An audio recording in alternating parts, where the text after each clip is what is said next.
Itsy bitsy teeny weeny yellow polka dot bikini. So in the locker she wanted to stay. Some songs were built to last. Others were built to make you laugh, shake your head, and somehow stick in your brain for decades. These were the novelty hits, the goofy chart toppers that nobody expected to outlive the fads that inspired them. Here are 10 novelty songs that still haunt playlists everywhere. Number 10. The Streak by Ray Stevens. His physique. If there's an audience to be found. This country novelty track spent 3 weeks at number 1 on the Billboard Hot 100 in May 1974. The song capitalized on the then popular craze of streaking, the bizarre fad of running naked through public spaces that swept college campuses and even interrupted the Academy Awards that year. Stevens was inspired to write the song after reading a news report about the phenomenon. Yes, they call him the streak. Fastest thing on tube. He recalled that there were about a dozen other streaking records on the market before he could release his, despite writing and recording it immediately after learning about the craze. The single sold over 5 million copies internationally and ranked number 8 on Billboard's year-end chart for 1974. It also reached number 1 on the UK singles chart, making it a major transatlantic hit. The song features Stevens playing both a breathless news reporter and a bewildered witness named Ethel's husband, complete with the catchphrase that defined the track. It became his second number 1 hit on the Billboard Hot 100, following Everything is Beautiful in 1970. Just as proud as he can be of his anatomy, he gon' give us a peek. Number 9. Convoy by C.W. McCall.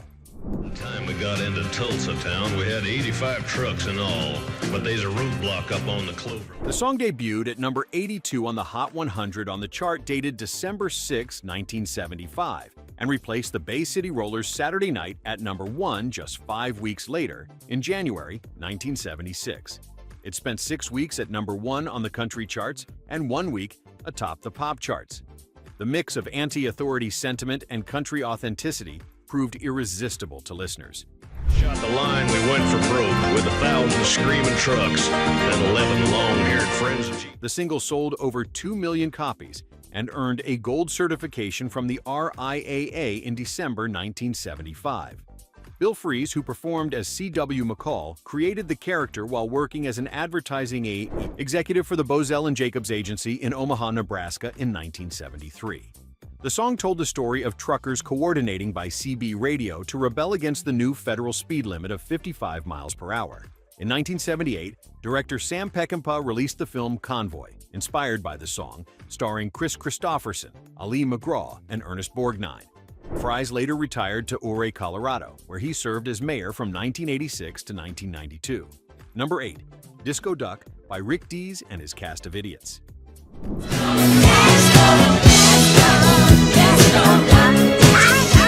5 days before his song hit number 1, Rick Dees was fired. At the time, Dees was working as a morning DJ on the Memphis AM station WMPS. He had recorded Disco Duck as a side project, but the song had unexpectedly taken off. When Dees merely mentioned the song on his show one morning, WMPS management terminated him, citing a conflict of interest. On the Billboard Hot 100, the single peaked at number 1 on October 16, 1976, holding the top spot for 1 week before spending 4 more weeks at number 2.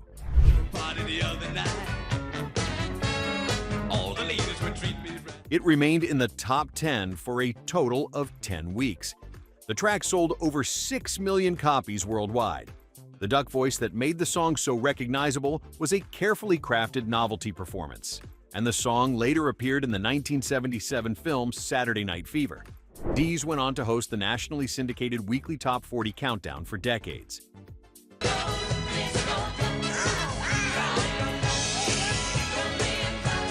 Number 7. Kung Fu Fighting by Carl Douglas.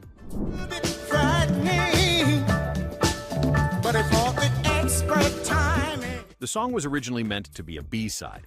Producer Biddu hired Douglas to sing I Want to Give You My Everything, but needed something for the flip side.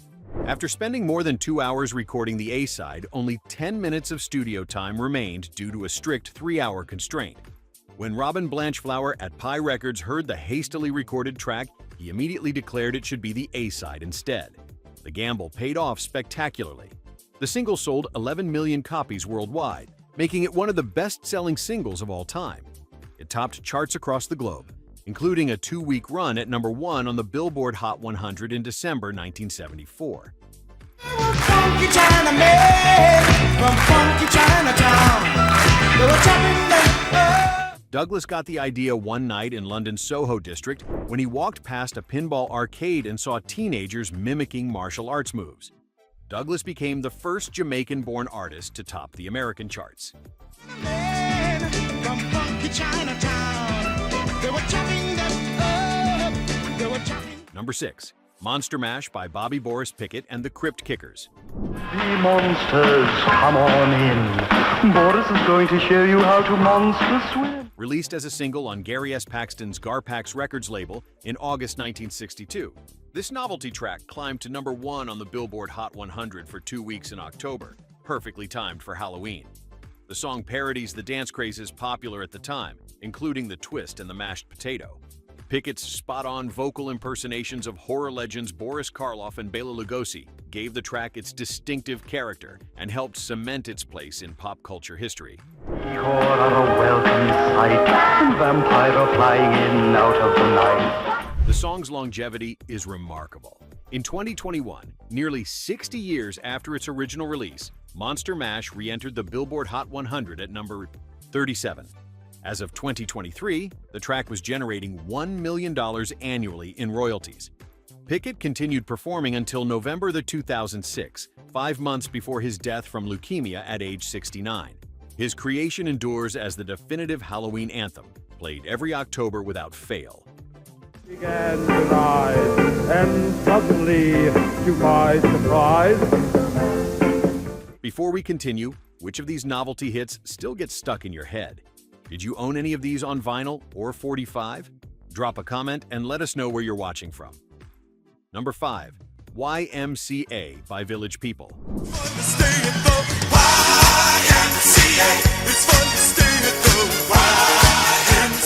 In late 1978, a disco group dressed as stereotypical masculine American archetypes released what would become the ultimate party anthem. YMCA peaked at #2 on the Billboard Hot 100 in early 1979, held off the top spot initially by Chic's Le Freak, then by Rod Stewart's Do You Think I'm Sexy. In the UK, it fared even better, spending 3 weeks at #1. The accompanying arm movements spelling out the title letters became one of pop music's most recognizable dance routines.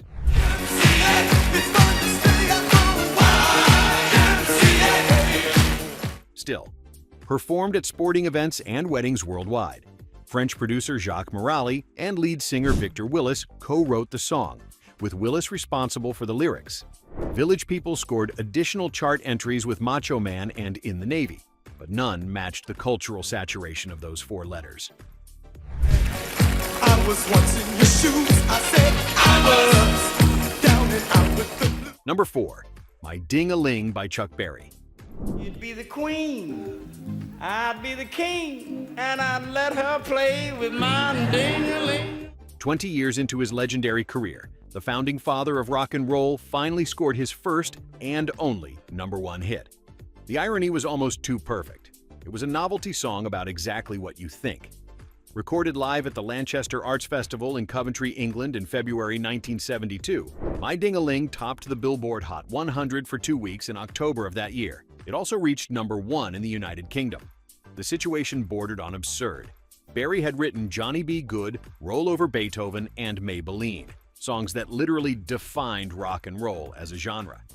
Play with my, oh my, oh my. Yet radio programmers who had largely ignored his groundbreaking work could not stop playing a silly audience sing-along filled with schoolyard double entendres. Berry performed the song somewhat reluctantly for years afterward, knowing audiences would always request it despite his catalog of genuine masterpieces that changed music forever. It was hard swimming across that thing with both hands holding my ding-a-ling. Number 3. Mr. Jaws by Dickie Goodman. Now is the local sheriff. Sheriff Brody, the shark will be back for lunch. What do you intend to do? In the summer of 1975, Steven Spielberg's Jaws terrified moviegoers and shattered box office records. Dickie Goodman saw opportunity in the national shark panic. Using his signature break-in format, where a fake news reporter asks questions and the answers come from cleverly spliced snippets of popular songs, Goodman rushed out Mr. Jaws. The novelty single climbed to number 4 on the Billboard Hot 100 and earned a gold certification from the RIAA. Catch one of these sharks, what do you feel like? Like a rhinestone cowboy. We've just sighted... Goodman had pioneered this technique back in 1956 with the flying saucer, and he returned to the format whenever a major cultural phenomenon emerged. Mr. Jaws featured the reporter interviewing terrified beachgoers about shark attacks, with their answers lifted from current hits like The Hustle and Jive Talkin'. The song captured the summer zeitgeist perfectly, turning collective fear into collective laughter. Mr. Jaws, that's not the way this record is supposed to end! Help! Help! Number 2, Itsy Bitsy Teeny Weeny Yellow, Polka Dot Bikini by Brian Hyland. It was an itsy bitsy teeny weeny yellow polka dot bikini. At just 16 years old, Brian Hyland recorded what would become one of the defining novelty hits of the early rock era.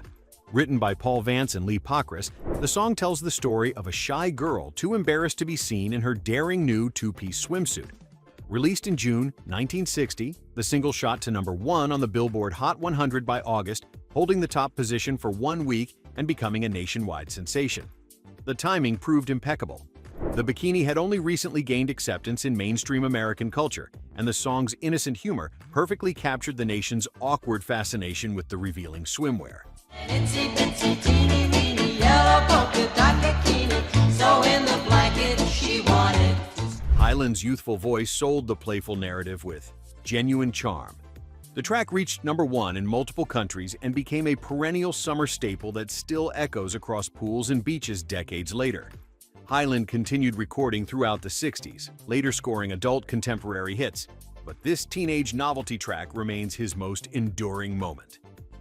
She's afraid to come out of the water, and I wonder what she's gonna do. Number 1, the Chipmunk song Christmas Don't Be Late by David Seville.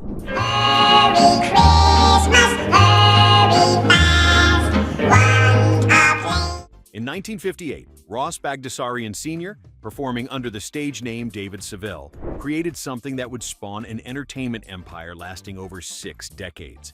Using a tape speed manipulation technique he had pioneered earlier that year with the hit Witch Doctor, Seville recorded himself singing at half speed, then played the tape back at normal speed to produce the iconic high-pitched chipmunk voices. The result introduced the world to Alvin, Simon, and Theodore. The song became one of the fastest-selling records of its era, reaching number 1 on the Billboard Hot 100 in December 1958.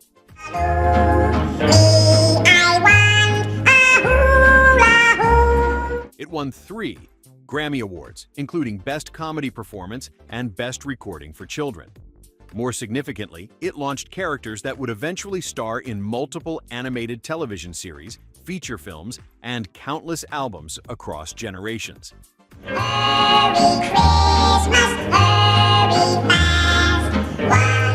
Bagdasarian named the mischievous Alvin after Liberty Records executive Al Bennett.